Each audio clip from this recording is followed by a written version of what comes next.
Frequency Podcast Network. Stories that matter, podcasts that resonate. Big Headlines is proudly supported by Canadian Blood Services.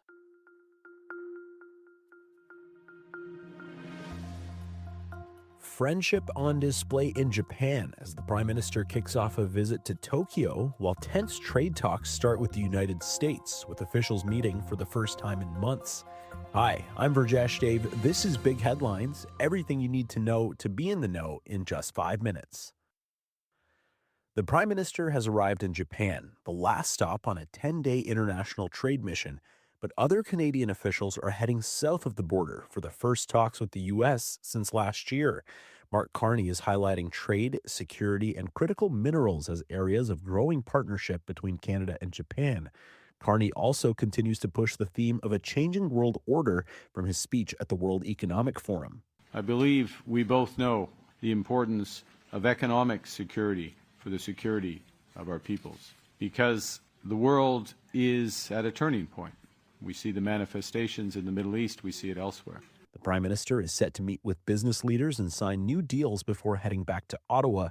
Meanwhile, Federal Trade Minister Dominic LeBlanc is in Washington today for talks on the Canada-US-Mexico agreement, which is up for negotiation this year.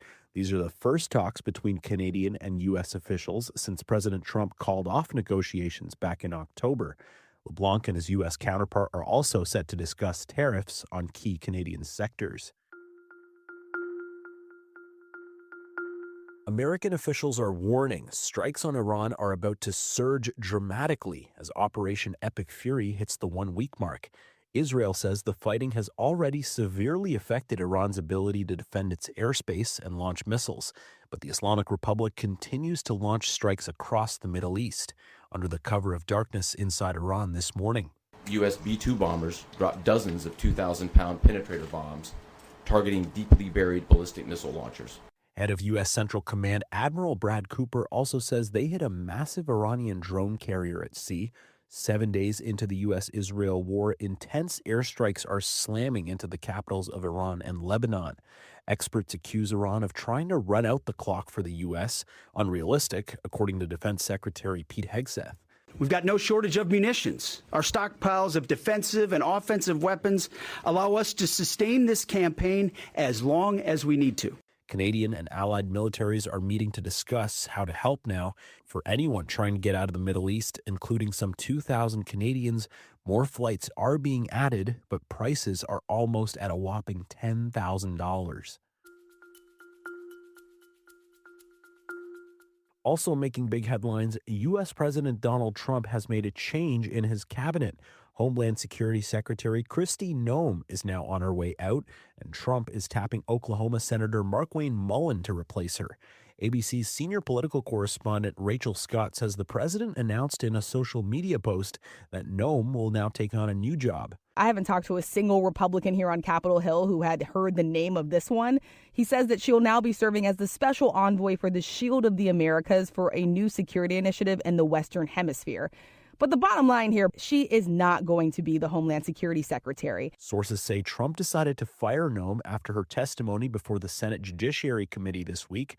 During the hearing, Noem says the president signed off on a $220 million ad campaign for the Department of Homeland Security that featured the secretary, but senior administration officials say Trump never approved it.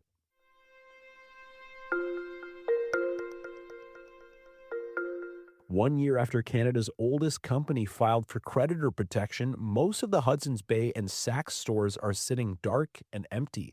An analysis from the Canadian Press has found 73 of 96 properties the department stores once used haven't been reopened yet.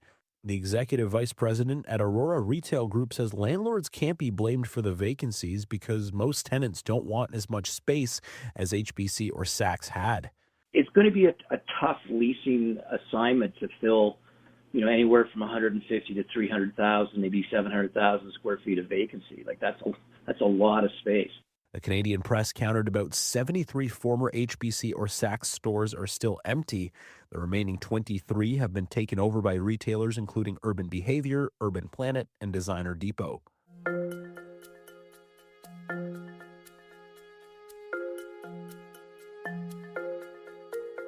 The Paralympic Winter Games in Milano Cortina will officially open later today. It'll celebrate its 50th anniversary, despite some countries planning to boycott the opening ceremony because of the return of the Russian flag and national anthem to the global sports stage.